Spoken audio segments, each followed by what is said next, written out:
Introduction.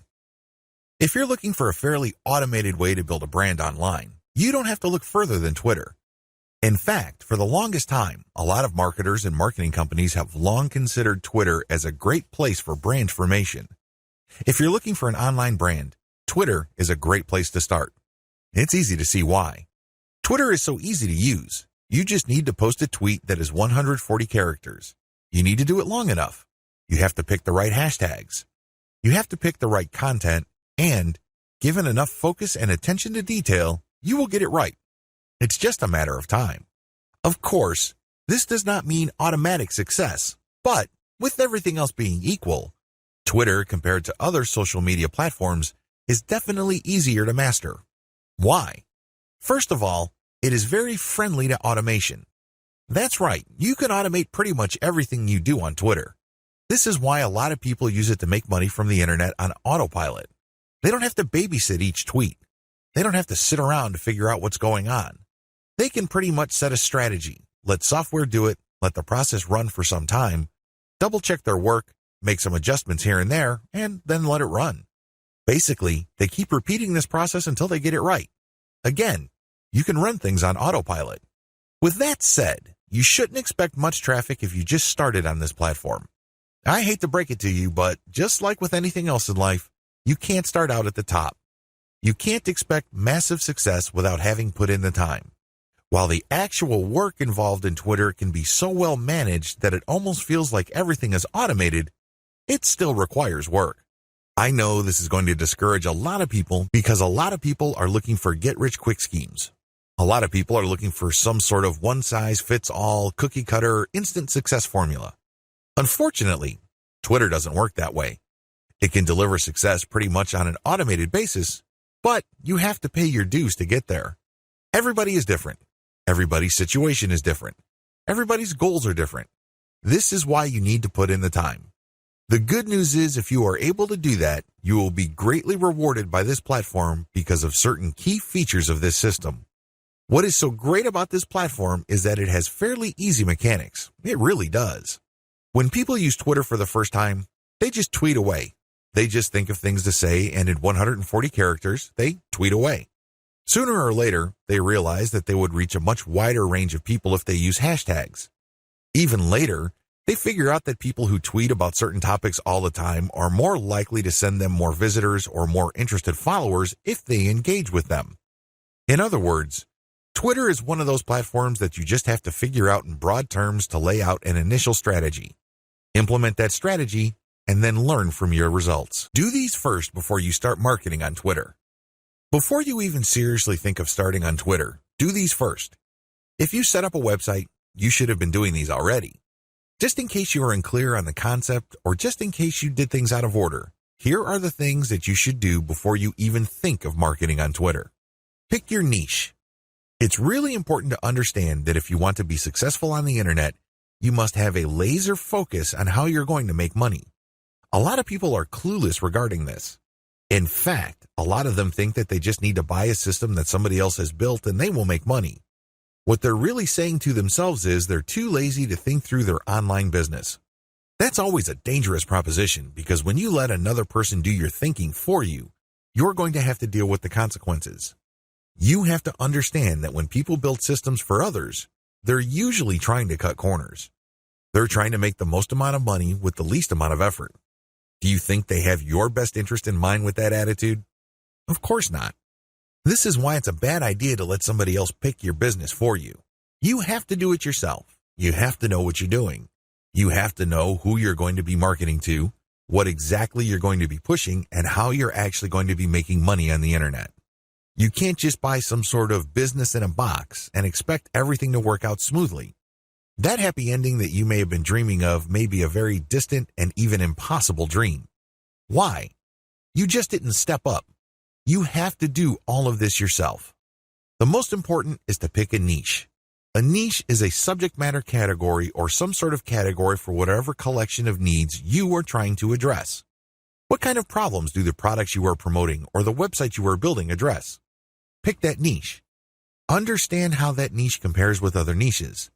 Understand whether it fits your amount of resources and your expectations. Build a site. You can outsource this. You can create a site that addresses your niche.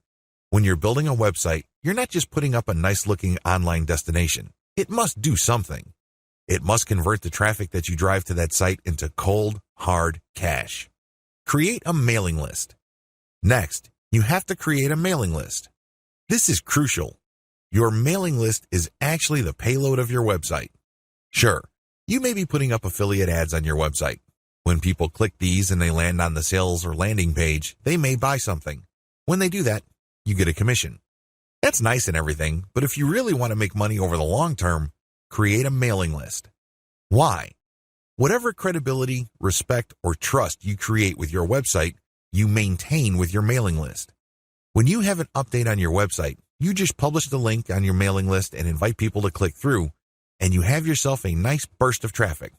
I've got some bad news to share with you. The vast majority of people who visit your website will never come back again. That's the harsh reality. When you have a mailing list, you get to retain some of that traffic. You only need to set an update, and you get a nice little surge of traffic because people saw your email and click on your link. This enables you to retain some of the value of the hard work and time you put into branding and promoting your website. To create a mailing list, you have to offer a premium. It's some sort of freebie. It's some sort of incentive for people to join your mailing list. Of course, you make this case on your squeeze page. You advertise the value of the freebie you're giving on a page called a squeeze page. This is where people enter their email addresses to subscribe to your mailing list. Please understand that there is a big danger here. This is a warning. Don't go overboard in promoting the freebie because if you do that, people will sign up for the free booklet, the free course, or the free book. They couldn't care less about the updates your mailing list will send them. In fact, if you push the freebie too hard, they might even think that the updates you send are some form of spam because you caught them by surprise. Do you see how this works? There has to be a healthy balance between getting people pumped up to join your mailing list because they're getting something for doing it, but also letting them know that they are getting a better value by being on your list just because you will be sending them information that would enable them to solve all sorts of problems in their lives that are related to your niche. Do you see how this works? Do you see the balance? Create an ebook or report or some sort of high-value giveaway. When you create a mailing list, there has to be some sort of incentive for people to sign up to your list. I wish it were as easy as saying that your website is so awesome that your visitors owe it to themselves to sign up to your list. I'm telling you that if this is your strategy, you're probably going to get very few list members. Why? People need a push. They may be impressed by your website, they may like what you're doing, but this may not be enough to get them off the fence. To many people, entering an email address into a field is a lot of effort. You have to give them some sort of valuable incentive for them to sign up for your list. Generally, I would use some of my popular blog posts, or I would come up with a distilled version or a cheat sheet version. Usually this works.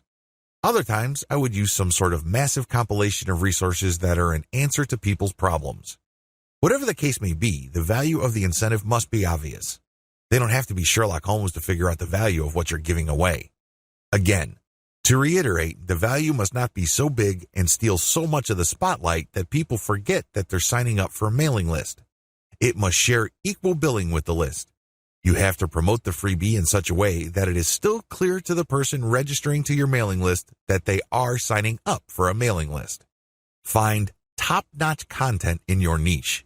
Once you've set up a website and a mailing list, the next step on your journey to marketing your website and mailing list on Twitter is content. It's easy to get tempted and think that you're some sort of niche genius. You get all excited about a hot idea or a hot blog post topic, so you write a blog article. You put in the time, effort, and energy to do that, but what happens? 9 times out of 10, that content doesn't work. For whatever reason, people do not seek it out. You don't get traffic with it. You're not alone when this happens. The idea of build it and they will come is a dead end. Thankfully, there's a shortcut.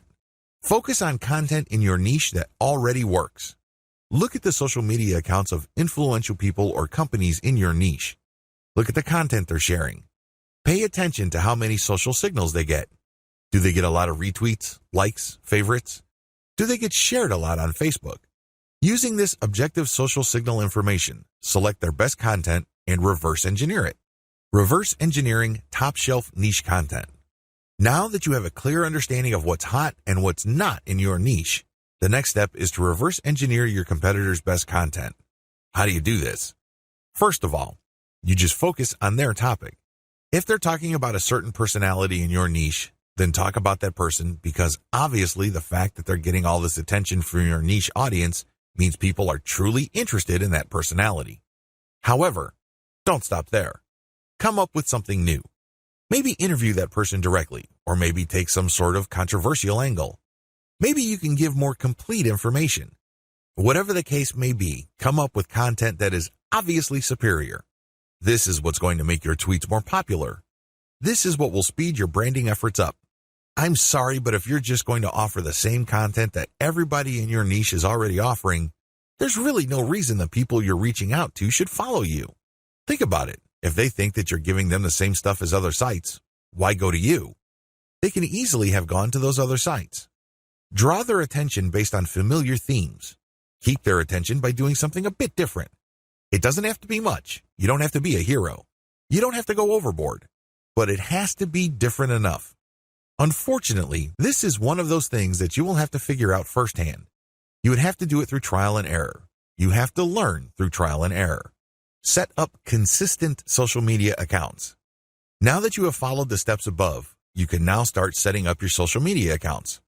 For starters, you should focus on YouTube, Google+, Facebook groups, Facebook pages, Twitter, and maybe Pinterest. Start with these. Later on, you can branch out to other social media platforms like Quora, Instagram, and others. Your social media accounts must be consistent with each other. Your headers must have the same design. Your biography and other text must have similar elements. The key here is to project consistency. Consistency indicates professionalism. You're not just some random person working out of your mom's garage putting up one random website after the other. It can also help you solidify your brand. If you make a good impression on Facebook groups and people click through to your Twitter account and they see similar messaging, they can see that you are consistent, constant, and offer different types of content. This would help them become more comfortable with your brand. This would help them view your brand as more credible. Commit to specialized content on your social media account. Here's the big danger with having many social media accounts. It's very easy to see that a lot of companies put up a presence on many different platforms. That's great and everything because you have many ways of getting new traffic. The problem is they post the same content across the board. This is a problem. When people approach your brand on Twitter, they're looking for content that is slightly different from the content they would expect on Facebook groups, your Facebook fan page, and definitely your YouTube channel. You have to be aware of these different expectations and give them what they're looking for. Oftentimes, this is as simple as the form of content you offer. Obviously, when you're on YouTube, it would suck if you just offer blank videos of somebody reading your articles. That's not going to work. At least bother to use slideshows with the article. Preferably, you should have some sort of video spokesperson who speaks directly to the people during the video. Each platform's content must maximize the format requirements of that specific platform. Get ready to go manual or full auto. At this stage, you have set up your Twitter account. It is brand consistent. You already have lined up the best content you have researched from your competitors. This content has a lot of likes, shares, comments, and other signs of engagement. This is third-party content produced by others. When people click the link, they go to somebody else's website. They do not go to your site. Why in the world would you share this stuff? What's the point of driving traffic to somebody else's website? Well, it really boils down to credibility. If you make it your job to get all the very best content involving your niche and sharing it from one central place, you become credible and authoritative so much faster than if you just publish your own content. First of all, it's going to take a lot of time to reverse engineer the very best content and come up with your own version. It can also become very expensive. Time, after all, is money. Even if you're not paying a professional writer from places like Ozkey.org, who charge very reasonable rates, coming up with original content can still be a very expensive proposition for you. Why? It will take a lot of your own time to come up with that content. You probably have better things to do. You probably have other things you could be doing that would currently pay you more money. Third-party content is a lifesaver. This is called curation. You take the best content that everybody else has to offer and then you share it through your social media accounts. Here's the secret though. You share that content to draw people based on their interests. For example, if I find top-notch content on content marketing and I have a Twitter account that sells content marketing services, it would make a lot of sense for me to put all that high-quality and highly popular material in my Twitter feed, but from time to time, I would share my own original content. My original content would build credibility for me based on what I raise in the content. I control the conversation using those posts. After I get enough of a natural following, I would then share more and more of my own content and then share posts that only feature my Squeeze Page sign-up link. By doing this, I kill two birds with one stone. I share curated content to build credibility among a niche audience. These are people searching for certain specific content using very targeted hashtags. I pair very targeted niche hashtags with all my content. I rotate them. Then, I send out this content slowly but surely. I get people who are truly interested in my niche. Once I've established quite a bit of a following, I then share my own reverse-engineered content. This builds even more credibility, and this can also lead to my website getting backlinks from bloggers who are monitoring my niche. Finally, once I've got enough flow going, I would then start rotating my Squeeze Page link through my tweets more often. Instead of showing my Squeeze Page tweets once every 2 days or once a week, I can start showing it every few hours. However, it only makes sense to do this once you have established a decent number of followers and there's a high enough overall engagement level with your tweets. This is the general strategy. You can do this either manually or on full auto. What is fully automated tweeting? Fully automated tweeting is exactly what it sounds like. The content that you are going to be tweeting is fed through a social media content publishing tool like Hootsuite or Social Oomph. You just set up a schedule and the links and the tweet text that you put are going to be published to your account. You don't have to babysit your Twitter account as it publishes tweet after tweet. You also automatically plug in the hashtag that you want to target for each tweet. Fully automated tweeting can also mean using certain tools like Follow Liker that actually mimics liking other people's accounts. Usually, when people have their posts liked, they feel good. It feels good to feel like you matter.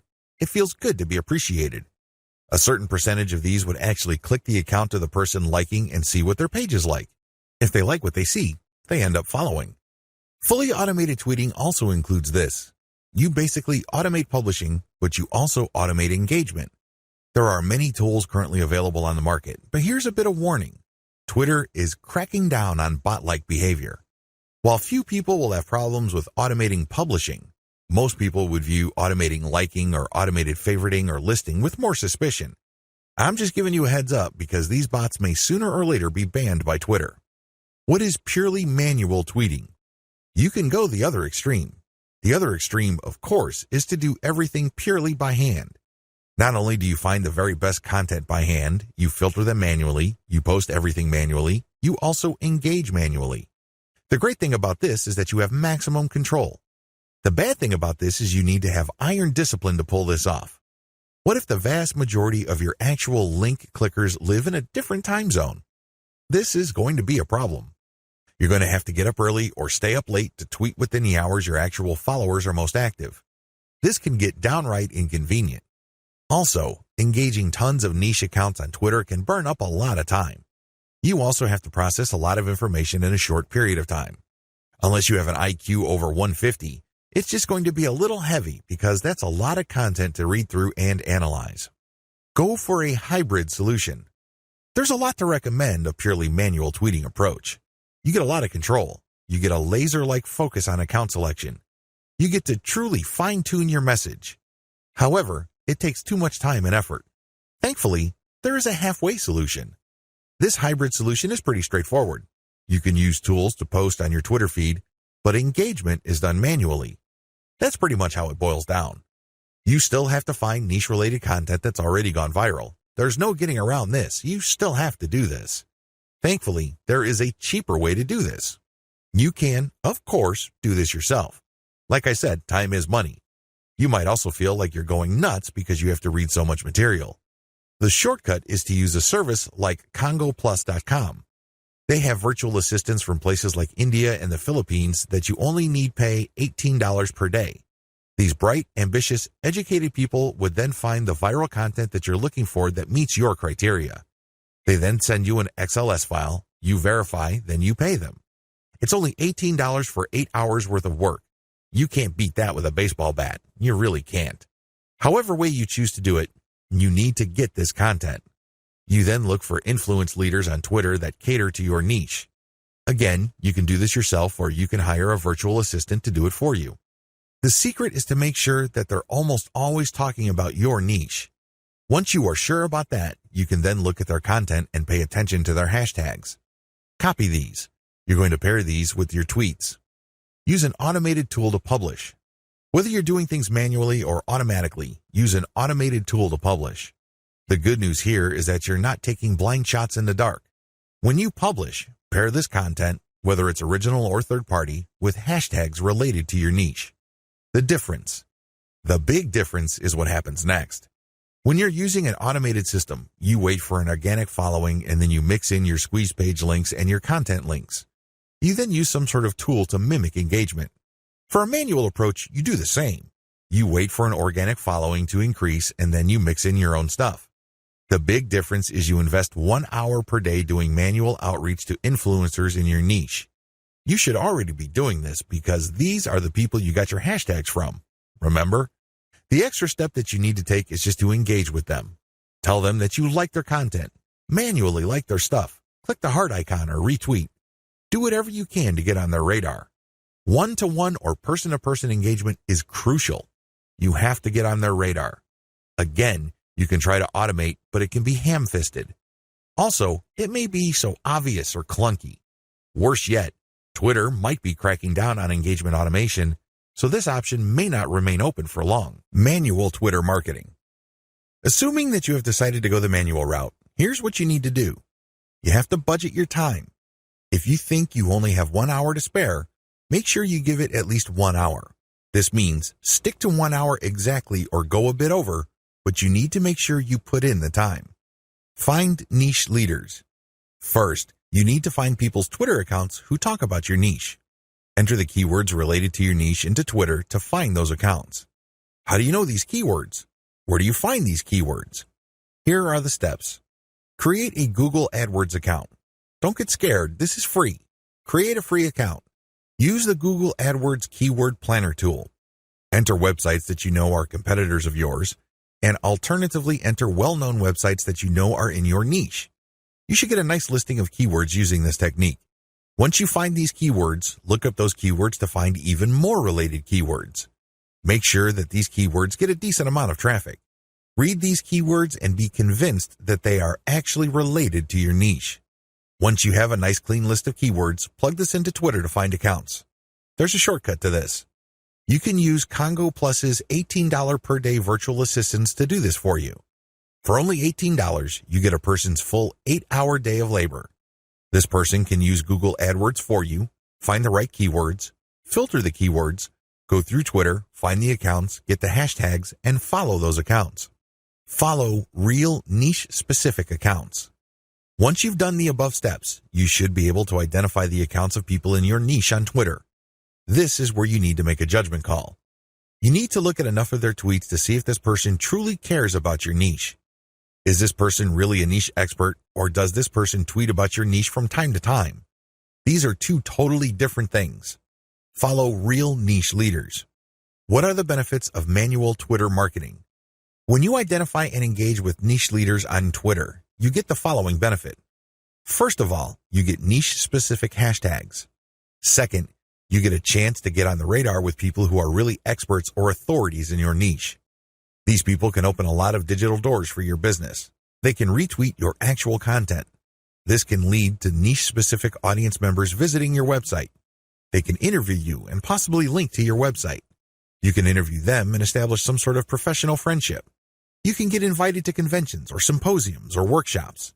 These can be tremendous networking opportunities. There are just so many ways you can benefit when you reach out to people who are already established authorities in your niche. Don't be antisocial. Don't think that you can be successful just with your own efforts. It doesn't work that way because there is a network of really credible people on Twitter already who have the influence that you're looking for. Why not just piggyback on their influence? Why reinvent the wheel? Manual tweeting, pros and cons. Manual tweeting, as we have defined, involves automated publishing of content that you have manually selected. This is content that you have curated. The publication is automated, but your engagement is manual. You're going to find niche-related accounts. You're going to engage with them manually. You're going to tweet, leave comments, so on and so forth. Here is how the advantages and disadvantages break down. Pros. The first advantage is to get a higher level of engagement. You actually get to say to these people what you think.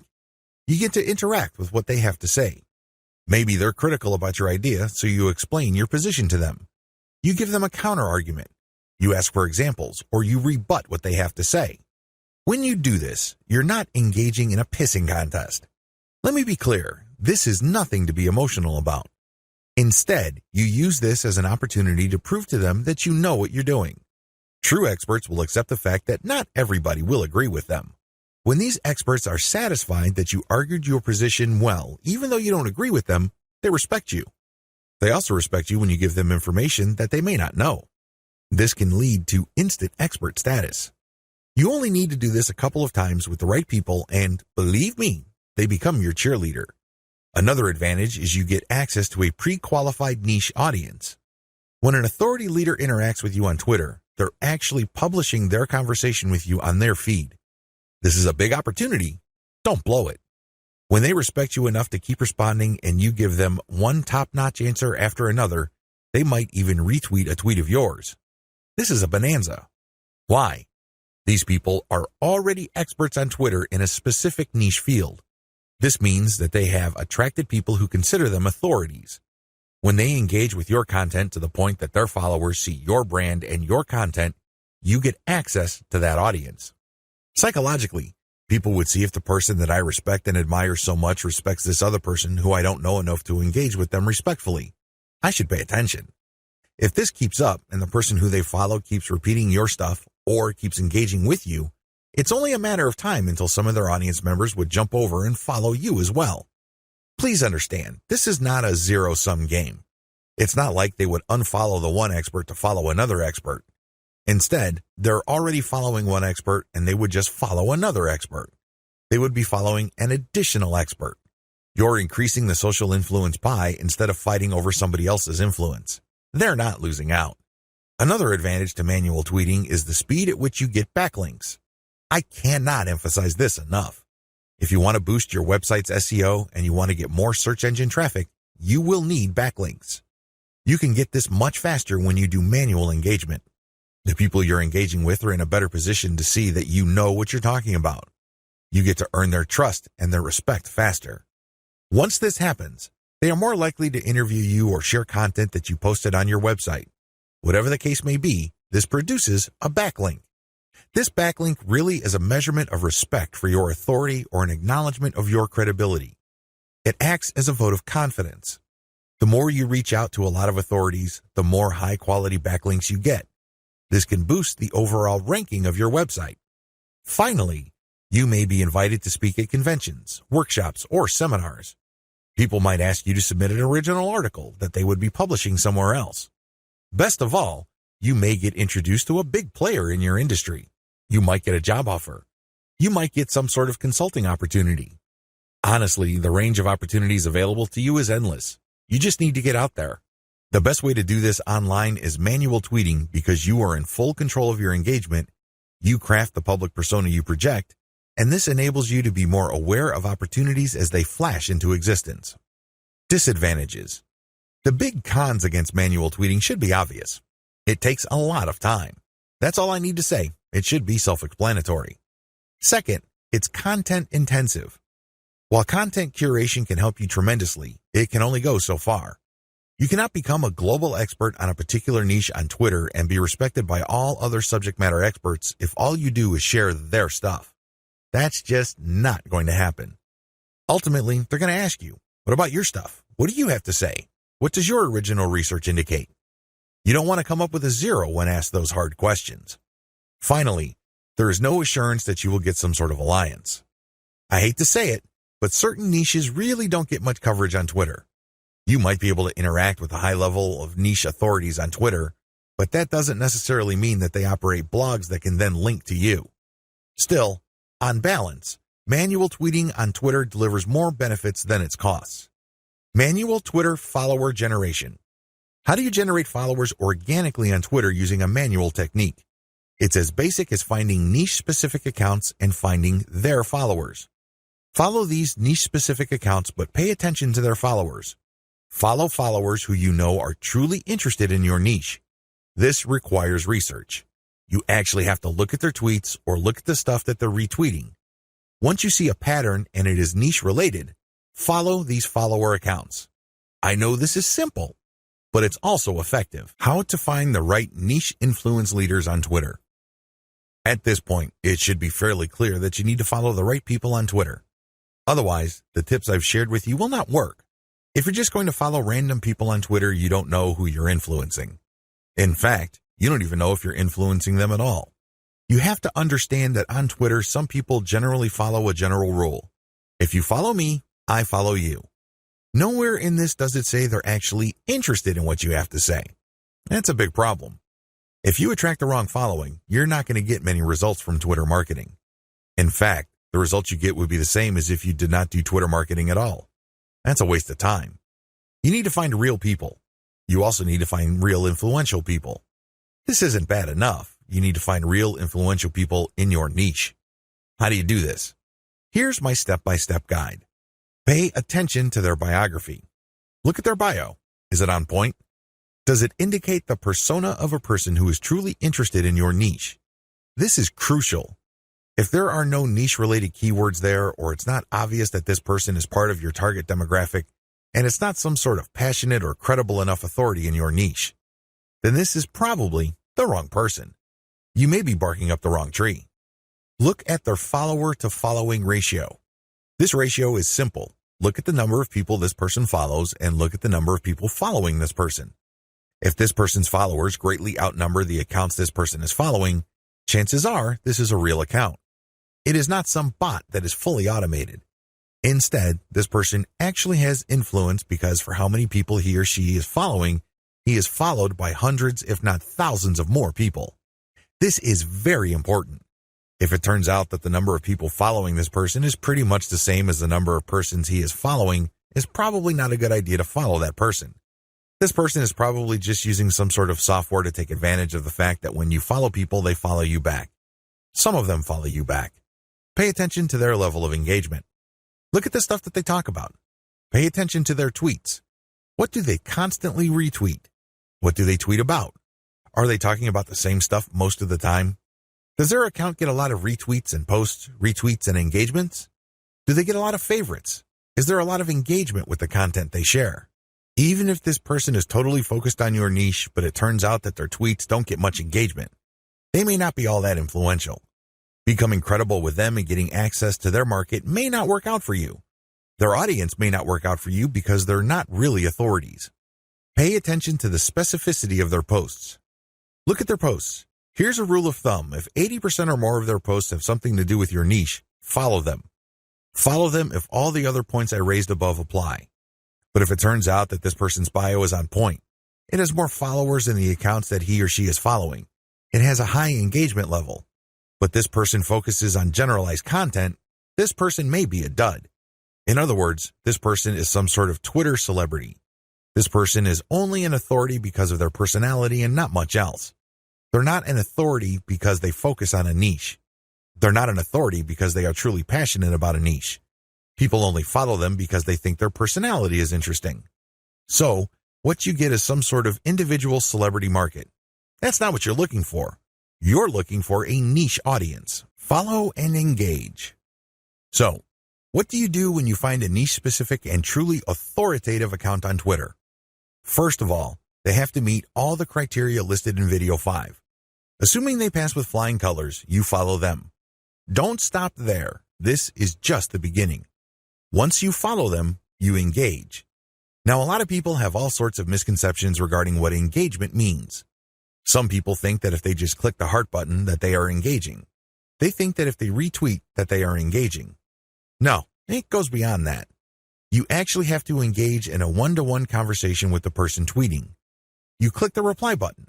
I'm not talking about the direct message button. I'm talking about the reply button. Here's where it gets a little tricky. You can't just use a stock answer like, hey, good post, or you're a genius. I admire you. I love you. No, that doesn't work. Those are worthless. Why? And true authorities get those all the time. They're credible. They know what they're talking about. So they get a lot of, hey, good post. You're a smart guy. You're a genius. So what? They get those all the time. You're not going to stand out. Remember, the whole point of engagement is to get on their radar. You want them to notice you. This is all but impossible if you're doing the exact same thing everybody else is doing. Everybody thinks that they're a genius already. Yet another guy piping up and saying the same thing is not going to register. How do you truly engage? Here's what I do. I ask questions. I know that sounds basic, right? But you have to ask the right question. You have to ask a question that indicates to the person loud and clear that you've read their post. Maybe you click through the link that they shared. Maybe you analyze their tweet. Whatever the case may be, your question must communicate this. Your question must get them to think or analyze or look at things with a new perspective. When you do that, you get respect. Why? You're pushing them. You're challenging them. You're not just asking a throwaway question that they already know the answer to. You're not asking something that they've answered 100 times before. You're basically letting them earn a chance to prove why people think they're experts. Most mature adults respect this. They're not scared by this. They're not threatened by this in any way. Even if you do come across somebody who has a thin skin or views this as an attack, you still gain authority and credibility because other experts are following that person. When they see that engagement, they quickly see that you actually have a working brain. Imagine that. You're not just a blind follower. You're not just another face in the crowd. This makes you stand out, even if the expert that you are asking questions to reacts in a negative way. It's on them. It's not on you because you're just asking a question. Of course, you have to ask in a respectful way. You cannot use loaded questions like, when did you stop beating your wife? Or how was it the first time you got hooked on drugs? You see where I'm coming from? Don't ask those types of questions. Discuss controversial points. Another way to get on people's radars is to focus on controversy. Now, please, don't mistake this for being a troll. I'm not saying that you're going to create artificial controversies. I'm not talking about stoking divisive issues. I'm not talking about any of that. You see, in any kind of subject, there will always be two sides. This applies to niche subjects as well. There's always the conventional wisdom, and then there is everything else. What if there are techniques or approaches or strategies that would get better results? For some reason or other, these are just not talked about. For some reason or other, these are kept under the rug. When you discuss these or raise these with experts, this highlights that you, yourself, are an expert. After all, if you fully explain these or fully describe these accurately, you are basically lecturing in an underhanded way people who are reading your tweets. You're letting them know of something that they may not have heard about. You are hinting at a body of knowledge that either they're trying to run away from or they may have an unclear understanding of. The fact that you tease this information communicates to them in a clear way that you are some sort of expert. Let's put it this way. You stand out from the crowd, and you're not just this random person saying, hey, good post, or you're a genius, or what do you think about this topic which has been raised millions of times before? Whatever you do, focus on real engagement. This is the bottom line. Real engagement means real person-to-person contact. This means picking somebody's brain.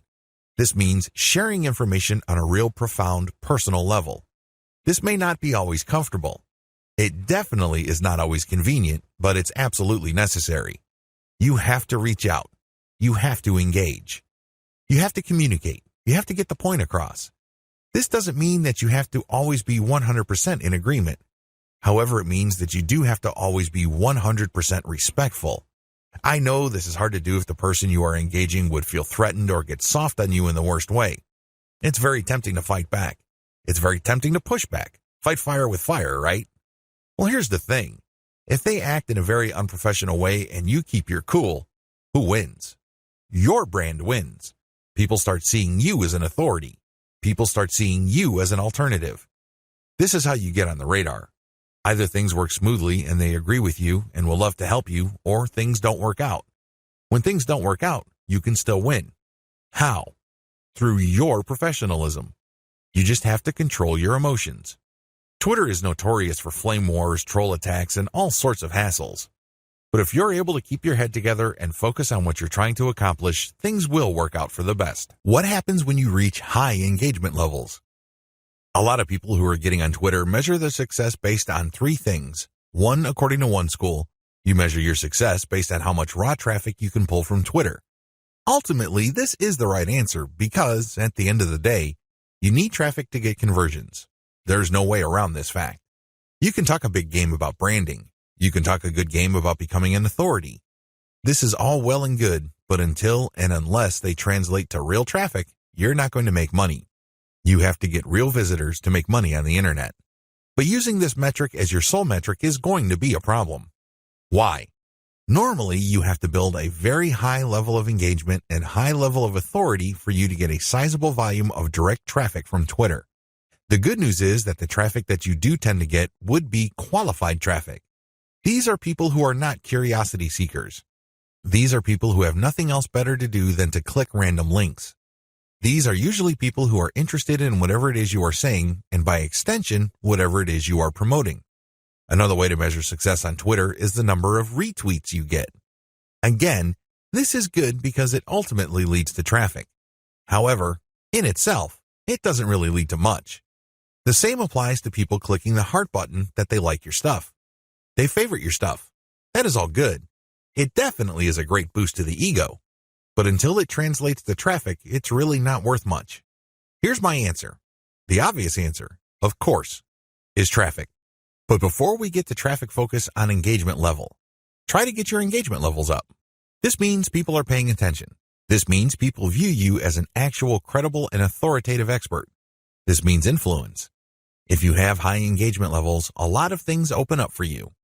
These are tremendous opportunities that can take your business to the next level. First, you can pitch influential Twitter accounts for guest posts. If you get a lot of engagement from their accounts and then they're constantly retweeting you and constantly clicking the heart icon, and it means that they become your fans, this is an indication that there is an actual organic community that grew up around your content. This is a good thing, but just by itself, it doesn't really mean much. You have to convert it. You have to transform it into a usable form in one of the most useful forms of this. Usual payouts of this level of influence with influencers are to pitch them for guest posts. Now, of course, this means that they have to have a blog that's credible and has great SEO value in their niche. But assuming that's true, pitch them for guest posts. Don't be shy. It doesn't hurt to ask if they say no the first time. Continue to engage with them. Be a buddy. Challenge them. Test them. Earn their respect some more, and then pitch them again. Keep pitching until you get that guest post. Because sometimes you have to knock many times before the door opens. That's just the way things are. Keep pitching because for every single guest post you get, you may get a nice boost in Google search results. You probably don't need me to explain to you why that's a good thing. Ask for interviews. There are many influential people on Twitter that are either top dogs in organizations in your niche or they know people. Either way, when you get interviewed for a variety of reasons, you have arrived in your niche. Let's put it this way. They're not going to interview worthless people. They're not going to interview people who have no credibility. Why? Well, they respect their own credibility. They want to protect whatever status they have. One of the worst ways to do that is to interview people with no credibility. They want to build up. So, the fact that they're interviewing you signals to whoever respects them that you are worthy of respect. It signals to people that you are credible, that you are worth following. It tells people in so many ways what you have to say counts for something. This is a big deal. How come? You can leverage this interview that you've got as proof of your expert status. You can then contact influential publications in your niche to get backlinks. You can contact the networking groups, symposiums, and conventions to get speaking opportunities. You can always point to the fact that you got interviewed by these highly credible places. Another advantage you can get when you put in the time to manually engage with truly influential people involves blogging roundtables. Blogging roundtables are basically group interviews. The person holding the roundtable would come up with a general topic. For example, they're talking about general SEO trends in 2018, and then hit up a large number of people for their interviews, knowing full well only a small fraction would respond. If you get invited to turn in your feedback, you get a nice link. Imagine if the Blogger Roundtable was being held on the premier website in your niche. Again, It doesn't take a genius to figure out the dynamite SEO potential of this opportunity. Build a high-influence retweet circle. This final benefit escapes a lot of marketers. In fact, even Twitter marketers may be completely blind to this. This is one of the biggest benefits of manual engagement with influential people on Twitter can ever deliver. When you get these people to think that you are credible and that you are an expert in your own right. Eventually, you can count on some of them to automatically retweet your stuff. This is a big deal. Well, when you share your own content, or better yet, when you share your Squeeze Page direct link, you want truly interested people to click through. You want people who understand what your content is about to click through and possibly convert. In other words, you want highly qualified traffic. If your brand becomes so trusted and so credible in your niche among other Twitter users, you cultivate such a following. You only need to produce content and automatically you know they would retweet you. You can almost bet that a certain percentage of your followers would retweet. This can then lead to your content being seen by more of their followers, which can lead to highly qualified direct traffic. Don't neglect this benefit. Unfortunately, a lot of people do because this benefit grows very slowly. It also starts at a very low level. But of all the benefits, this is probably the most potent. Unfortunately, it also takes the most time, effort, and attention to detail. However, if you properly cultivate this, the direct traffic benefits and conversions you would get from being a part of a retweet circle will outweigh and will pay for all your costs. You can take this to the bank. Always optimize your content. It's really important to make sure that you identify your best performing content. This is not easy to do with Twitter. You basically have to pay attention to your website statistics and figure out which content update gets the most love from your followers. Once you have identified your best performing content, don't stop there. Don't just think that you're just going to have to come up with the exact same content. That's not going to cut it. Also, don't think that you only need to give your system a few days for you to identify your winning content. Here's the system that I use. Regardless of whether you are completely automating your system or you're manually doing engagements, you need to do the following as far as content optimization goes on Twitter. Step 1. Start with randomly selected content. Now, please understand that this content must be top content. Look at the reverse engineering section that I mentioned earlier in this training. You should know how to spot objectively good content. Once you're able to do that, create a massive list of all that type of content and then randomly select this content and publish it on your Twitter feed. Again, you can use Hootsuite or Social Oomph or some other content scheduling software. Let this piece of content run until a few weeks pass. Step 2. Review your results. If you give the system enough time to tweet and keep republishing stuff that you have tweeted before, certain patterns should emerge. With enough time, you will get rid of false positives. These are content types or themes that you think are winners. It turns out that they're statistical flukes. Their success, statistically speaking, is just coincidental. With a few weeks, however, of running time, you should get a clear understanding of which of your content are real winners. Step 3. Focus on what works. At this stage, you should have a clear understanding of what truly works. These tweets are no joke. If you tweet this type of content, you can rest assured you will get quite a bit of engagement and click-through from your Twitter feed. You need to create more of this type of content. If you don't have the time or resources to do that, you should find other third-party content that is just like your winning content. Focus on what works. Scale it up. Pair it with your Squeeze Page tweets. Pair it with your content that leads to ads or other conversion devices on your website. Whatever the case may be, you need to focus on what works and scale up once you've identified reliably productive content. Again, this takes time. This is not something that you identify overnight. You have to let the patterns play out. You need to let the statistical flow of your traffic even out over a long enough period of time. If you do this right, you will be able to shift your Twitter feed towards content that has a predictable level of engagement. This paves the way for the success of your Twitter campaign. Cross-feed your content among platforms. If you notice that you have winning content on Twitter, don't just leave it at Twitter. There's a good chance that people on other platforms would appreciate that same content. Take that content and share it on Pinterest or Instagram. If you are sharing third-party videos and they do really well on Twitter, share them on your YouTube channel. Whatever the case may be, cross-feed or cross-pollinate your content among different social media platforms. There's a lot to choose from. There's Pinterest, Instagram, YouTube, Facebook, Reddit, and Quora, among many others. Mix and match. Pick your very best content. Try along different platforms and identify what works. Once you identify that a particular type of content that you tweet also does well on another platform, publish more of that stuff. Scale it up. Leverage the power of questions. One of the best ways to publish content on Twitter is to ask questions. It's really that simple. You ask a question and then you post a link and then some hashtags. The great thing about this question-based tweeting is you get to engage the reader. You focus on a specific point that they may be interested in. If they are, you're more likely to get the click. This is definitely more engaging because you start with a specific need that they have. You're not just wasting people's time by saying, hey, this might be interesting. Who cares? There's tons of interesting stuff on Twitter. People simply do not have the time to consume all that information.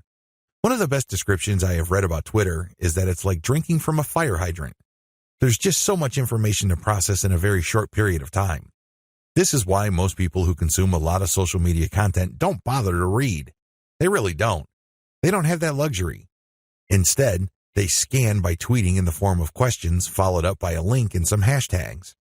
You take advantage of this fact people only need to see the right question and then you have yourself a click. It fits how people think about and process information on Twitter. Interestingly enough, a lot of marketing professionals are saying that this also creates some sort of SEO signal. This is a big deal because it can give you a search engine optimization benefit. Now please understand that this benefit is very marginal. In fact, spokespeople for Google have spoken up on this issue. For the most part, they said this type of social signal isn't really factored in by Google. However, a lot of professional search engine optimization consultants say that there is an indirect or circumstantial benefit.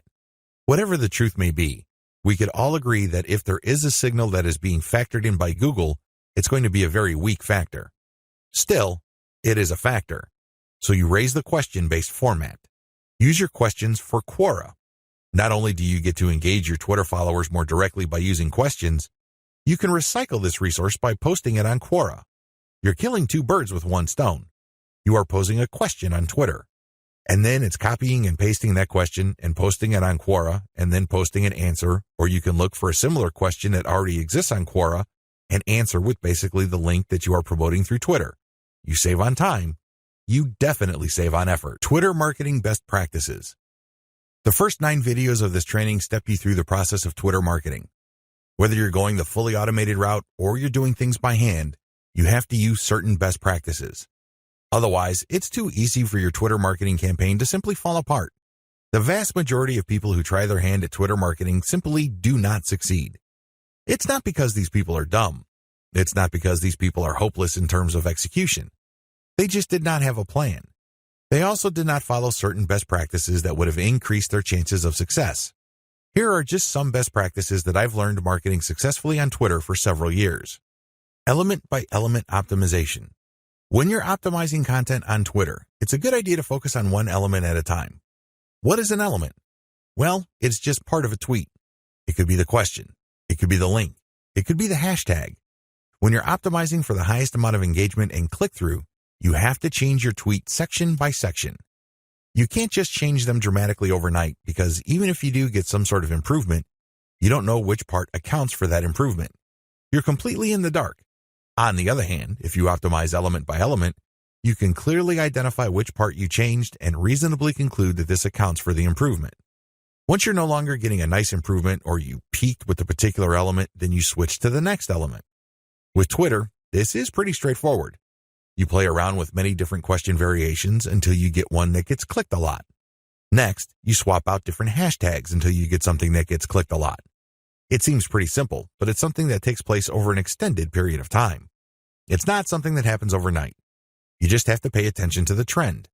That's traffic statistics so you can make the necessary adjustments.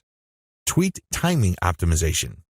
Depending on your time zone, it may well turn out that a lot of your most active followers prefer early morning or late at night. Pay attention to your statistics. Maybe you're using Google Analytics. Maybe you're using StatCounter. It really doesn't matter. Pay attention to the time of the clicks coming in. You see a pattern. If you do, use your tweet scheduling software to mirror the most active times or the most popular time frame of your content. This is the time range where most people click on your links on Twitter.